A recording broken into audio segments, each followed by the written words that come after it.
Olá, eu sou o arquivista, e esta é uma história real. Era madrugada quando ele ouviu o impossível. A canoa balançava levemente na superfície calma do rio, e por um instante o silêncio parecia absoluto. Até que uma voz rompeu a noite. Suave, familiar, impossível.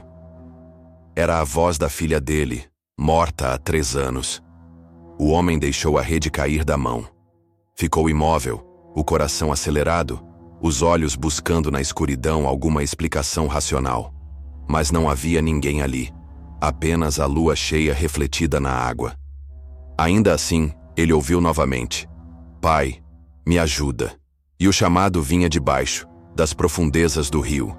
Esse é apenas um dos relatos mais marcantes sobre um lugar que os moradores chamam de Rio da Noite.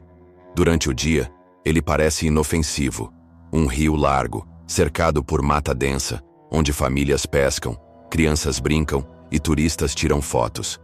Mas quando o sol se põe, a paisagem muda, a neblina cobre a superfície, a mata silencia, e quem se atreve a permanecer próximo garante que a água ganha voz. As histórias se repetem há décadas, sempre em noites de lua cheia, o rio chama. Alguns afirmam ouvir gritos distantes, como se pessoas estivessem se afogando. Outros escutam choros, sussurros ou risadas infantis ecoando entre as margens. O detalhe mais assustador é que muitas vezes as vozes parecem familiares. Parentes falecidos, amigos de infância, até a própria voz da pessoa que escuta.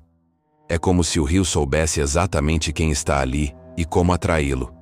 Há relatos de pessoas que simplesmente desapareceram após essas noites. Pescadores experientes, jovens curiosos, até moradores antigos. Quase sempre, as testemunhas descrevem o mesmo padrão. Primeiro o chamado, depois uma espécie de transe, como se a vítima fosse atraída contra a própria vontade. Entram na água, mergulham e nunca mais voltam. Os poucos corpos recuperados carregavam marcas estranhas, arranhões profundos, como se mãos invisíveis os puxassem para baixo. Alguns tinham a expressão congelada de puro pavor, os olhos abertos como se ainda estivessem ouvindo algo. Entre os moradores, surgiram muitas versões para explicar a maldição do Rio da Noite. Uns dizem que o local é assombrado pelas almas dos que morreram afogados. Espíritos que não encontraram descanso e tentam arrastar outros consigo. Outros falam de rituais antigos. Séculos atrás, bruxas e feiticeiras teriam usado aquele rio como altar de sacrifícios. O sangue teria envenenado as águas, e as vozes seriam ecos eternos das vítimas. Há também uma versão ainda mais perturbadora, a de que o rio não mata. Ele engole. Cada pessoa que desaparece não está morta, mas em outro lugar. Um lugar onde o tempo não existe, onde as vozes continuam chamando, e cada novo desaparecido aumenta o coro. O relato do pescador, no entanto, é o que mais impressiona. Ele era conhecido na cidade como homem sério, de poucas palavras. Perdeu a filha pequena em um acidente trágico. Anos depois, em uma noite de lua cheia, jurou para os amigos que tinha ouvido a menina chamando por ele, vinda do rio. Riram dele, dizendo que era só saudade transformada em imaginação. Mas o homem não esqueceu. Naquela noite, ele saiu sozinho, levando apenas a canoa e as redes.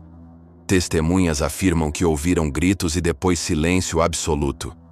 Horas mais tarde, encontraram a canoa à deriva, com as redes abandonadas e as roupas dobradas no banco de madeira. O corpo jamais foi recuperado. Desde então, os moradores juram que em algumas noites é possível ouvir a voz da criança chamando pelo pai. Há quem diga que o rio escolhe quem levar. Uma mulher contou que caminhava pela margem quando ouviu claramente a voz da mãe, que havia morrido meses antes. A voz a chamava pelo apelido de infância, algo que só as duas compartilhavam. Ela correu desesperada de volta para casa e nunca mais passou perto daquelas águas. Dias depois, outro homem desapareceu no mesmo ponto. Pesquisadores curiosos já tentaram explicar o fenômeno. Alguns falam em ilusões sonoras criadas pela correnteza e pelo vento. Outros apontam para gases da decomposição orgânica liberados na água, que poderiam causar alucinações em quem respira. Mas nenhuma teoria científica explica os relatos coincidentes de vozes específicas, de pessoas conhecidas, ou o número de desaparecimentos sem solução. Com o tempo, o Rio da Noite se transformou em lenda, mas também em aviso. Muitos evitam até pronunciar o nome dele em público, com medo de chamar atenção. Crianças crescem ouvindo: nunca vá ao rio em noites de lua cheia, ele pode chamar você também. E até hoje quem passa pelas margens garante que a água não está em silêncio. Em certas madrugadas, é possível ouvir risadas misturadas ao barulho da correnteza, como se algo lá embaixo esperasse pacientemente pela próxima vítima. O rio continua correndo calmo à luz do dia, mas faminto quando a lua o observa. Se você algum dia ouvir seu nome vindo da água, não olhe para trás.